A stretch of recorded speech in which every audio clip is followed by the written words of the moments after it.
여러분, 기독교에는 정말 많은 절기들이 있습니다. 혹시 몇 개나 있는지 아시나요? 제가 한번 설교를 준비하면서 이렇게 교회력이라고 해가지고 교회 달력이 있거든요. 한번 찾아보니까 약 16개 정도의 절기가 있더라고요. 신년주일, 주현절, 성령 강림주일, 그리고 삼위일체 주일, 매추감사주일, 추수감사주일 등 정말 많은 기독교 절기들을 교회에서 이렇게 정해놓고 지키고 있는데요. 물론 모든 교회들이 16개의 절기를 다 지키지는 않습니다. 몇몇 절기들만 이렇게 지키고 있는 것이 대다수 교회의 모습인데요. 그 교회들이 지키고 있는 그 대표적인 절기들을 한번 보면 신년주일이 있고요. 그리고 사순절, 종려주일, 그리고 부활주일, 추수감사주일, 성탄절 이렇게 크게 한 6개 정도는 그래도 꼭 이렇게 지키고 있는 것을 볼 수 있습니다. 사실 이 절기라는 것이 어떤 날들에 있었던 일들과 그 의미를 잃어버리지 않기 위한 목적으로 만들어진 것인데요. 16개의 모든 절기들을 다 지키기에는 그 모든 절기들이 의미하는 것이 무엇인지 그 의미에 우리의 관심이 조금 미숙한 부분도 있고요. 또 시대적인 상황이나 어떤 형편성의 문제 때문에 모든 절기들을 다 지키지 못하고 있습니다. 하지만 그럼에도 불구하고 믿음 생활하면서 정말 중요하고 꼭 잊지 말아야 할 그런 어떤 의미들이 있기 때문에 못해도 이것만은 꼭 지키자라고 하는 그러한 각오로 우리는 크게 6개 정도의 절기를 지키려고 노력하고 있는데요. 특히나 그중에서 우리가 주목하게 되는 그런 어떤 절기들을 한번 뽑자면 저는 사순절, 종료주일, 그리고 부활절 이렇게 3개의 절기가 좀 특별하지 않나 그러한 생각이 드는 것 같습니다. 마치 한 세트로 묶여있는 것처럼 우리는 사순절부터 부활절까지 이 3개의 기독교 절기를 계속해서 이어서 지키고 있는데요. 어쩌면 가장 의미 있고 또 엄숙하게 지켜야 하는 그러한 절기가 아닐까 하는 생각이 듭니다.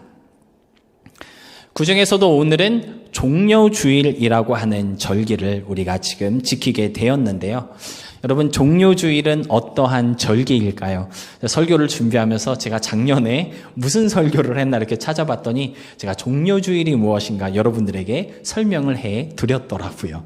물론 지난주 설교도 잘 기억이 안 나는데 1년 전 설교가 기억이 날 리는 없지만 종려주일은 어떤 날일까? 간단하게 말씀드리자면 오늘 본문에 나와 있는 것처럼 메시아이신 예수님께서 예루살렘 성으로 들어가신 것을 기념하는 절기라고 말할 수 있겠습니다. 물론 예수님께서 이전에도 예루살렘에 여러 번 들어가셨었습니다. 하지만 메시아로서 예루살렘에 들어가신 것을 기념한다라고 하는 이 말이 말하고 있는 것처럼 이번 입성은 아주 특별한 그러한 의미가 있는데요. 메시아로서의 사역을 완성하시고 마무리하기 위해서 오늘 주님은 예루살렘에 들어가신 것이기 때문입니다. 오늘 본문 9절에서 볼 수 있는 것처럼 예수님께서는요, 구원 사역을 완성하시기 위해서 예루살렘에 입성하셨는데요. 우리 9절 말씀 다시 한번 다 같이 함께 보도록 하겠습니다. 제가 한번 읽어보도록 할게요. 앞에서 가고 뒤에서 따르는 무리가 소리 높여 이르되 호산나 다윗의 자손이여 찬송하리로다.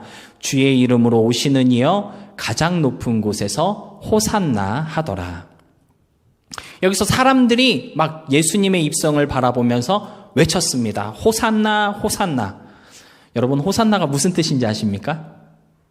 호산나를 그 의미를, 그 뜻을 한번 풀이해보자면 이제 구원하소서라고 하는 뜻이 이 호산나라고 하는 말에 담겨져 있는데요. 그러니까 예수님의 예루살렘 입성은요, 구원과 관련되어 있다는 것을 오늘 본문 9절은 보여주고 있는 것입니다. 물론 이때의 사람들이 외쳤던 그 구원의 갈망은 예수님이 이루고자 하시는 구원과는 약간의 차이가 있었지만 이제 구원해 주소서라고 하는 그 외침으로 예수님의 입성을 많은 사람들이 환영하고 있는 것이죠. 아마도 이때의 사람들은요, 로마 제국에서부터의 어떤 해방과 그리고 다윗의 영광이 회복될 것을 기대하면서 그렇게 예수님을 맞이하였을 것이고요. 종려나무 가지를 잘라서 비단길을 만들었던 그 모습 속에서 바로 종려주일이라고 하는 그러한 명칭이 유래된 것입니다. 비록 사람들이 하나님이 뜻하셨던 그 온전한 구원의 의미를 이해하고 갈망하였던 것은 아니지만 구원을 향한 그 간절한 부르짖음과 구원을 이루시기 위해 친히 찾아오신 예수님의 사랑을 잊지 말자라고 하는 의미에서 오늘을 종려주일로 지키게 된 것입니다. 무엇보다 종려주일을 지키면서 저와 여러분이 잊지 말아야 할 포인트가 있는데요. 그것은 바로 종려주일 이후에 시작되는 고난주간의 시작입니다.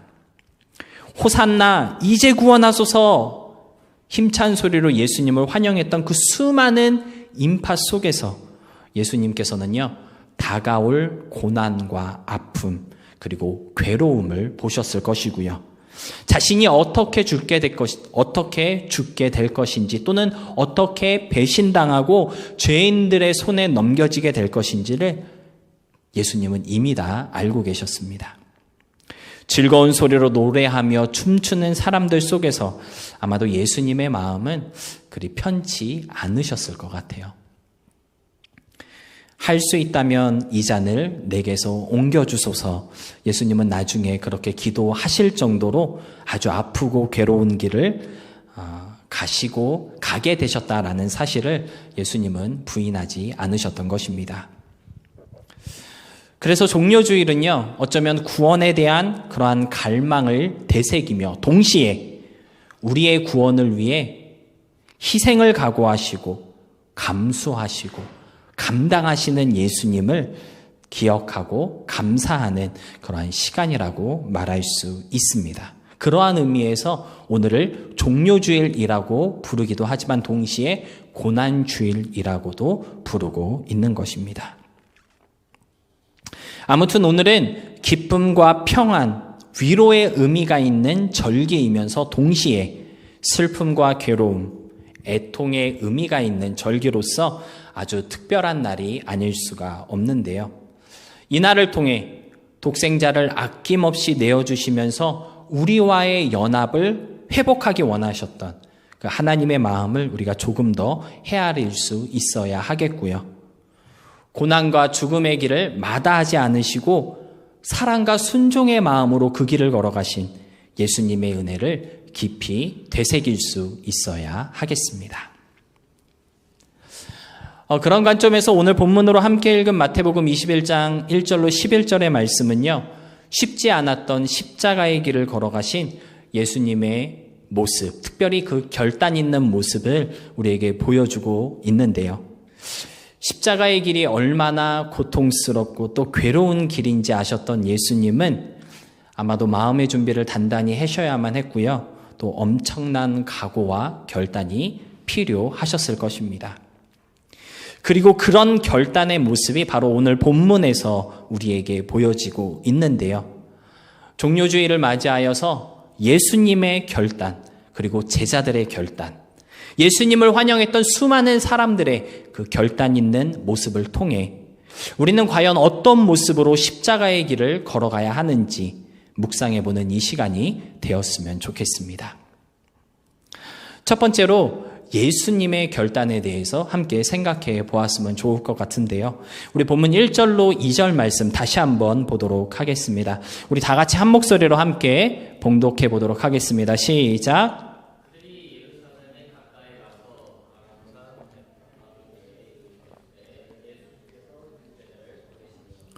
이르시되 너희는 맞은편 마을로 가라. 그리하면 곧 매인 나귀와 나귀 새끼가 함께 있는 것을 보리니 풀어 내게로 끌고 오라.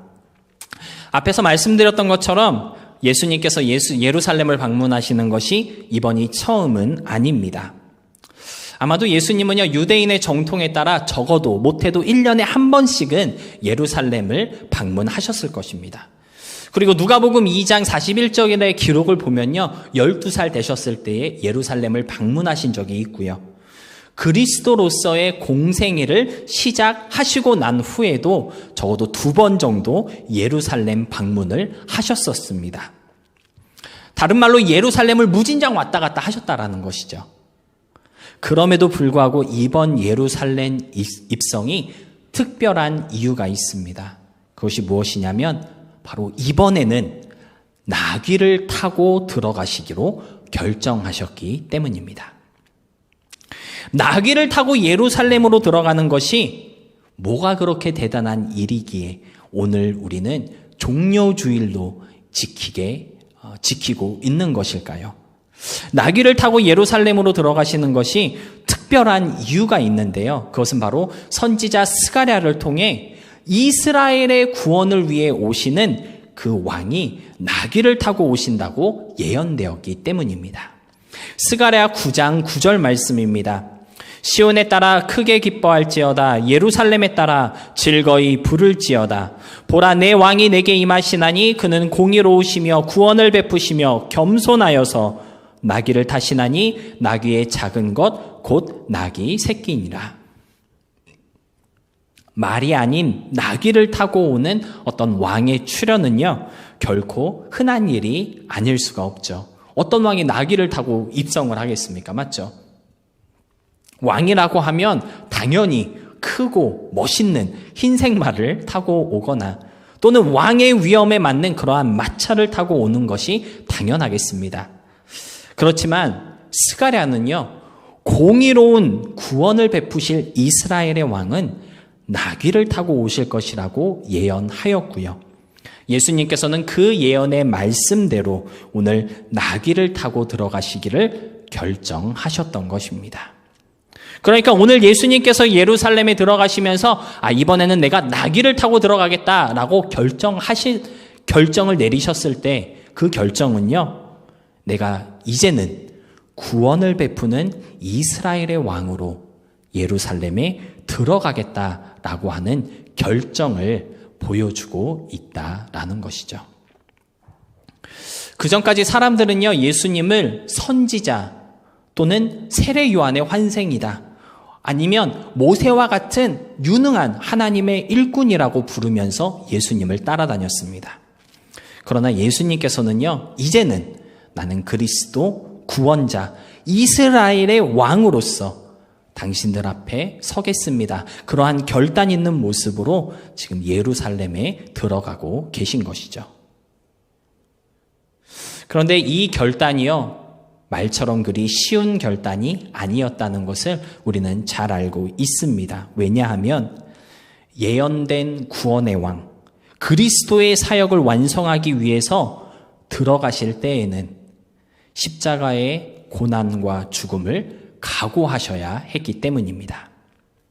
망설여지는 것이 당연하고요, 섣불리 결단할 수 없을 만큼 정말 괴로운 결정일 수밖에 없었을 텐데요.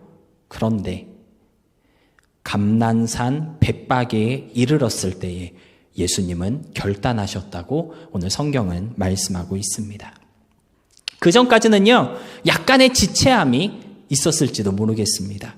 상상을 초월하는 그러한 고난의 길이었기 때문에 피하고 싶은 마음도 있으셨을 거예요. 예수님도 사람이시거든요. 그런데 감난산 벳바게에 이르렀을 때에 요동치던 예수님의 마음에는 결단이 섰던 것이죠. 그리고 제자들에게 나귀를 가져오라고 말씀하셨던 것입니다.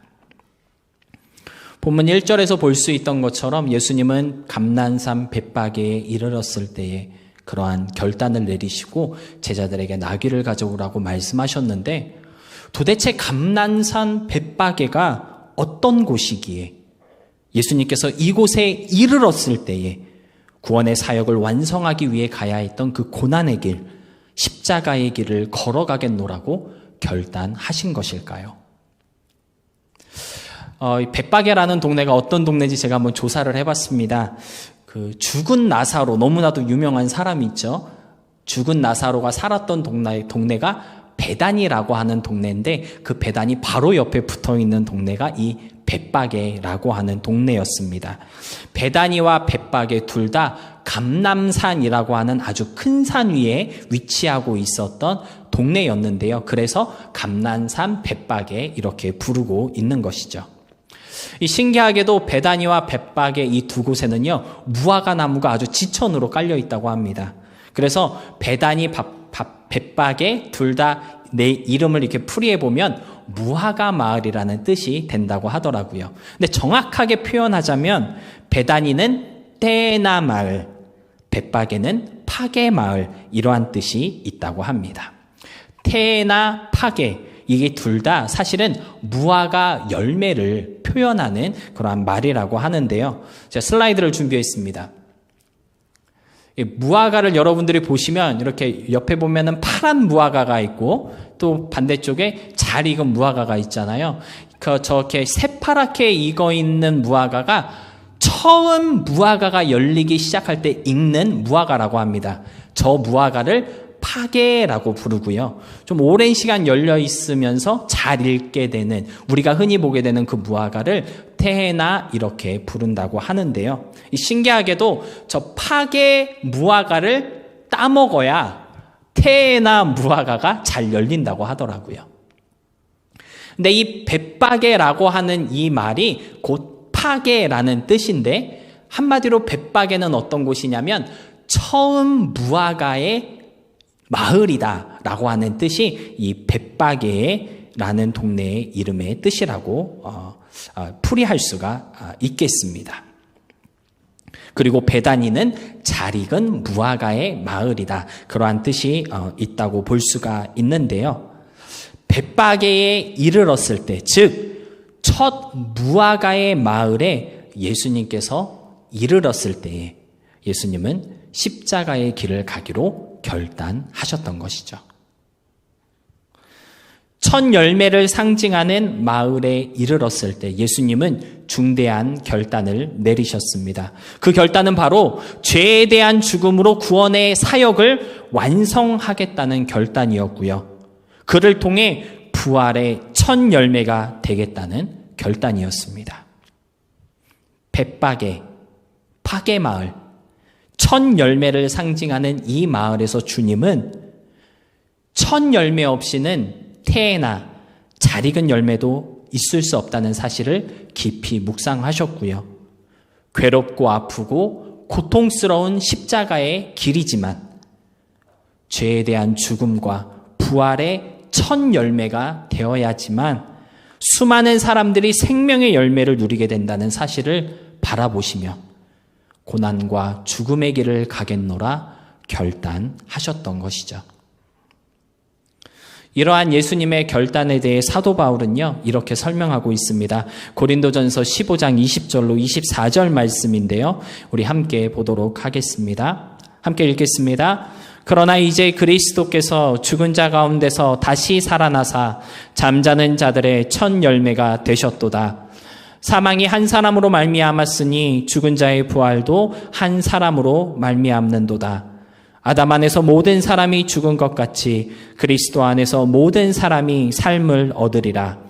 그러나 각각 자기 차례대로 되리니 먼저는 첫 열매인 그리스도요, 다음에는 그가 강림하실 때에 그리스도에게 속한 자요, 그 후에는 마지막이니 그가 모든 통치와 모든 권세와 능력을 멸하시고 나라를 아버지 하나님께 바칠 때라. 첫 열매를 의미하는 벳바게에 이르렀을 때 예수님은 하나님의 섭리 가운데 자신이 해야 할 일이 무엇인지, 그리고 그 일이 무엇을 의미하는지를 기억하셨고 담담한 마음으로 그 길을 가겠다고 결단하신 것입니다. 잠자는 자들의 첫 열매가 되어야지만 많은 사람들이 삶을 얻게 될 것이라는 하나님의 그 섭리 가운데 주님은 죽음과 부활의 길을 결단하시고 나귀를 가져오라고 말씀하셨다는 것이죠. 벳바게에 이르렀을 때 예수님은요, 자신을 향한 하나님의 뜻과 의도를 기억하셨고 이제야 비로소 하나님의 뜻대로 나아가겠다 결단하신 것입니다. 오늘 우리가 종료주일로 모였을 때 우리에게도 이러한 결단의 모습이 있을 수 있기를 소망합니다. 나를 향한 하나님의 뜻과 의도가 무엇인지 기억하며 예수님이 그러셨던 것처럼 우리에게도 하나님의 뜻대로 살겠노라 결단이 있었으면 좋겠습니다. 설교를 준비하면서 제가 이런저런 자료를 찾다 보니까요, 어떤 분이 예수님의 결단이라고 하는 제목으로 올려놓으신 글을 발견할 수 있었는데요. 제가 한번 읽어보도록 하겠습니다. 예수님께서 우리를 구원하시고자 내리신 그 숭고한 결단을 보면서 우리들도 주님을 위해 결단해야 합니다. 은혜의 열매만 따먹을 게 아니라 받은 바 은혜를 기억하며 주님의 일에 충성하겠다는 결단. 세상의 일과 주님의 일이 서로 부딪힐 때에 주님의 일을 선택하겠다는 결단. 불신과 믿음 사이에서 믿음을 선택하는 결단이 있어야 하겠습니다. 나의 소원과 하나님의 소원 사이에서 하나님의 원대로 하옵소서라고 하는 결단이 필요합니다. 이 글은요, 우리에게 받은 은혜대로 살아가겠다라고 하는 결단을 도전하고 있습니다. 주님의 의도대로 살아보겠다고 하는 어떠한 결심, 나의 믿음 없음을 진실되게 고백하고 겸손하게 믿음을 달라고 기도할 수 있는 그러한 마음이 어쩌면 우리가 내려야 할 결단이 아닐까 생각됩니다. 첫 열매의 마을, 파게 마을에 열렸던 예수님의 그 결단의 열매가 저와 여러분의 삶 속에서도 열릴 수 있어야 하겠고요. 그럼으로써 하나님의 뜻과 의도가 우리의 삶 속에서 무르익어 향기 나는 역사가 있을 수 있기를 소망합니다. 두 번째로 보고 싶은 것은 제자들의 결단입니다. 구원 사역의 완성을 위해 십자가의 길을 가겠노라 결단하신 예수님은요, 2명의 제자를 부르셔서 나귀를 풀어오라고 말씀하셨습니다. 본문 2절과 3절에서 말씀하고 있는데요. 우리 함께 해보도록 하겠습니다. 2절과 3절 말씀 함께 읽겠습니다. 시작! 이르시되 너희는 맞은편 마을로 가라. 그리하면 곧 매인 나귀와 나귀 새끼가 함께 있는 것을 보리니 풀어 내게로 끌고 오라. 만일 누가 무슨 말을 하거든 주가 쓰시겠다 하라. 그리하면 즉시 보내리라 하시니. 자, 설교를 준비하면서 2절과 3절 말씀을 한번 곰곰이 생각해 보았습니다.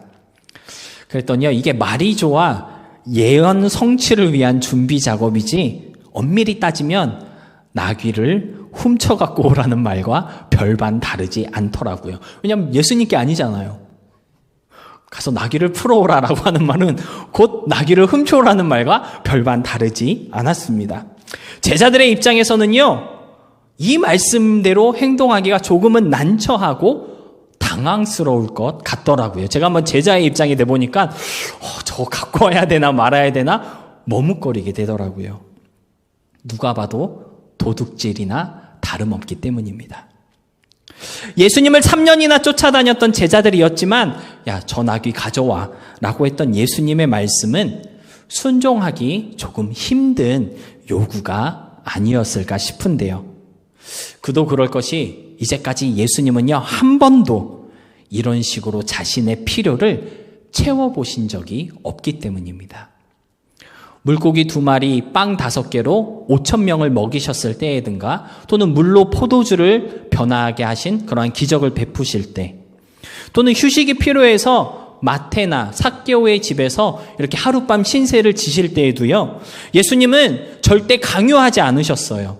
먼저 가지고 오라고 요구하지 않으셨습니다. 사람들이 자진해서 가져왔던 물건들, 또는 자원에서 초대했던 그 자리에서 어떠한 역사를 일으키고 기적을 행하셨었지, 이번처럼 먼저 저것 좀 갖고 와 라고 하신 적이 한 번도 없었다는 것이죠. 그런데 예루살렘 입성을 앞두고 주님은요, 제자들에게 자기 것도 아닌데 나귀를 가져오라고 말씀하셨고요. 이 말씀에 순종하기가 참 쉽지 않았음을 볼 수가 있습니다. 그렇지만 제자들은 결단했습니다. 나귀를 풀어오라는 예수님의 말씀대로 묶여있던 나귀들을 풀어서 가져왔고요. 예수님은 예언대로 그 나귀를 타시고 구원의 왕으로 예루살렘에 들어가시게 되었습니다. 저는 오늘 본문에 나오는 이 제자들의 모습 속에서 그러한 결단을 우리가 다짐해야 하는 것이 아닐까, 그러한 도전을 받게 되었는데요. 무엇이냐면 하나님께 순종함에 있어서는 과감한 결단이 필요하다는 것을 깨달을 수가 있는 것 같습니다.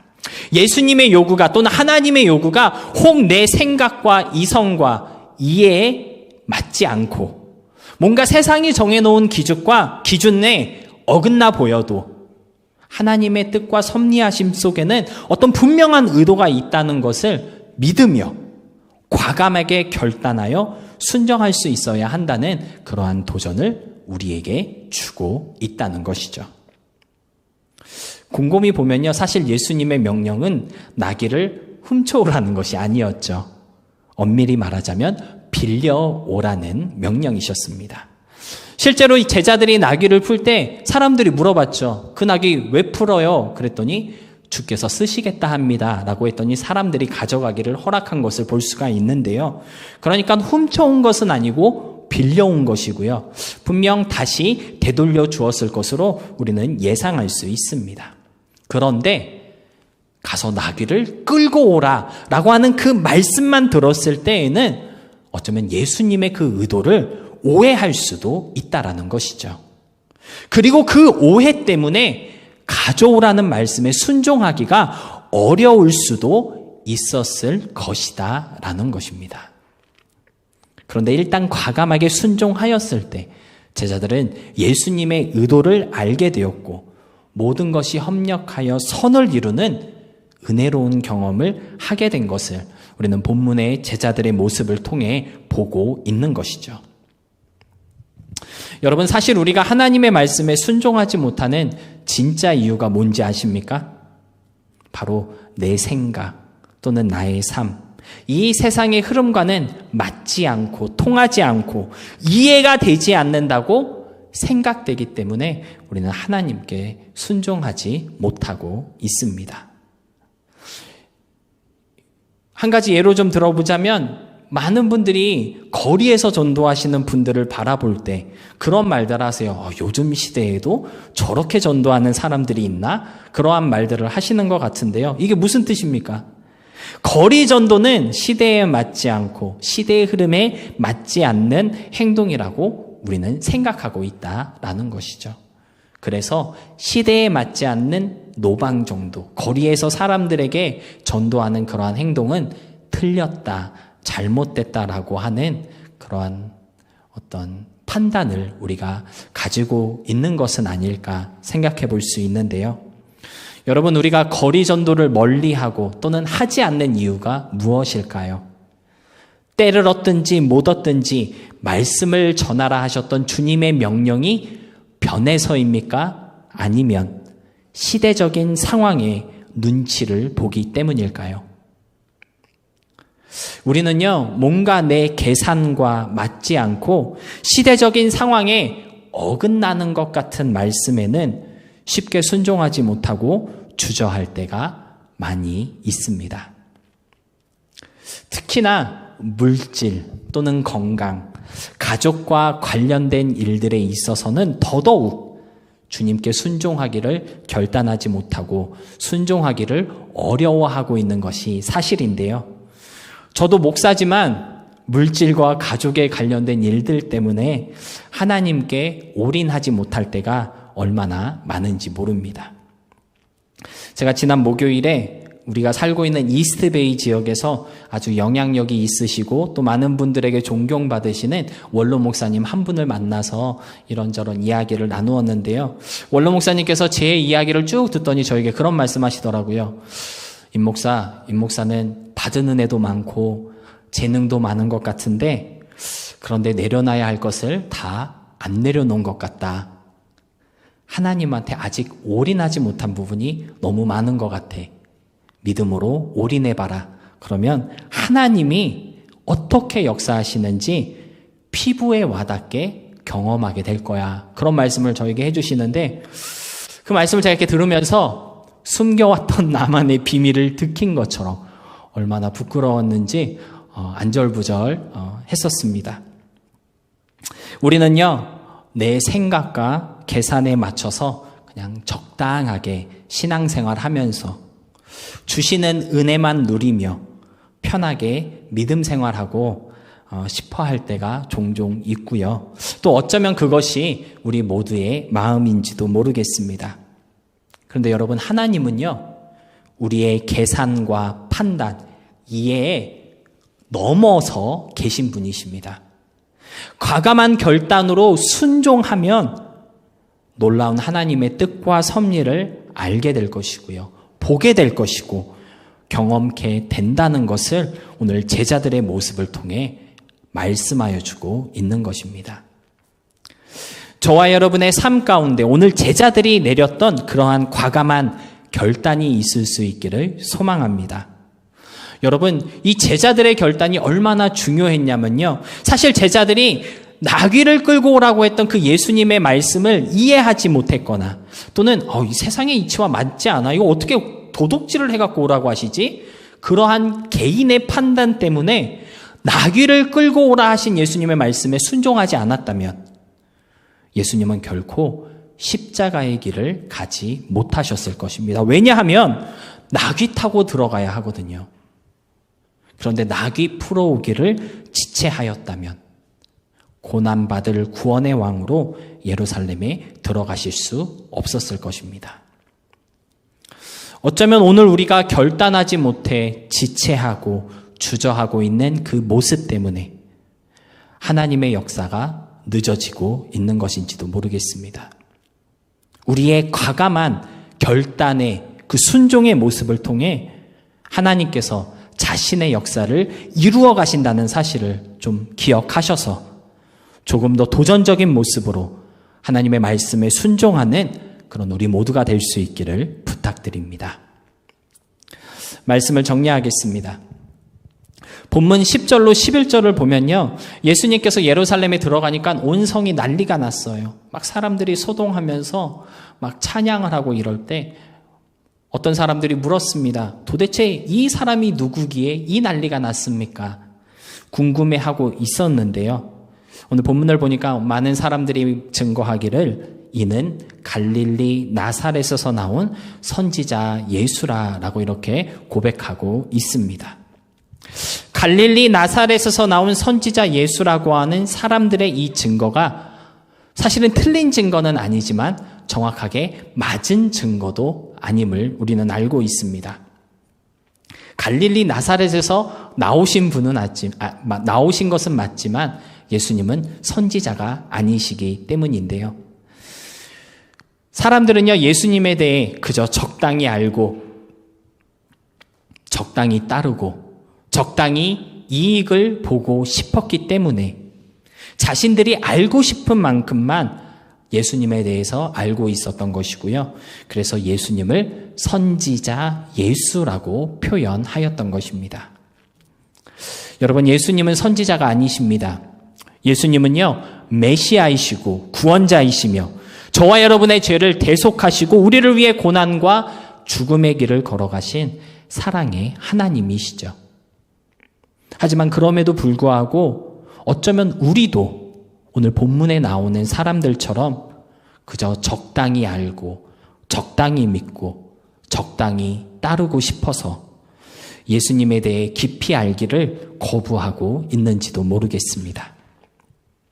오늘 본문에 나오는 사람들의 고백, 예수님에 대한 그들의 이해를 보면서 우리에게 이러한 결단이 필요하지 않을까 생각되는데요. 바로 주님을 알기 원합니다 라고 하는 고백과 결단이 우리 모두에게 필요할 것 같습니다. 이제 내일부터 고난주간이 시작됩니다. 고난주간은요, 우리 죄를 위해 고통당하시고 죽임당하신 예수님을 생각하고 묵상하는 시간인데요. 여러분, 예수님을 그냥 적당히 알아서는 고난주간이 우리에게 아무 의미가 없습니다. 왜 우리는 예수님을 생각하며 감사하며 감격해야 하는 것일까요? 왜 고난주간을 통해 죄에 빠져 사는 나를 돌아보며 애통하며 회개하는 마음을 가져야 하는 것일까요?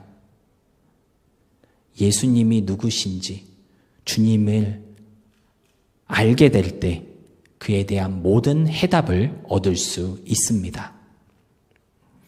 히브리서 3장 1절의 권면이 우리의 마음속에 새겨지기를 소망하면서 말씀을 마치겠습니다. 우리 히브리서 3장 1절 함께 읽도록 하겠습니다. 다 같이 함께 읽겠습니다. 시작. 그러므로 함께 하늘의 부르심을 받은 거룩한 형제들아, 우리가 믿는 도리의 사도이시며 대제사장이신 예수를 깊이 생각하라. 종료주의를 보내고 또 고난주간을 시작하면서 예수를 깊이 생각하며 주님 알아가기를 힘쓰겠다는 그러한 다짐이 저와 여러분의 삶 속에서 실천될 수 있기를 진심으로 소망하며 부탁드립니다.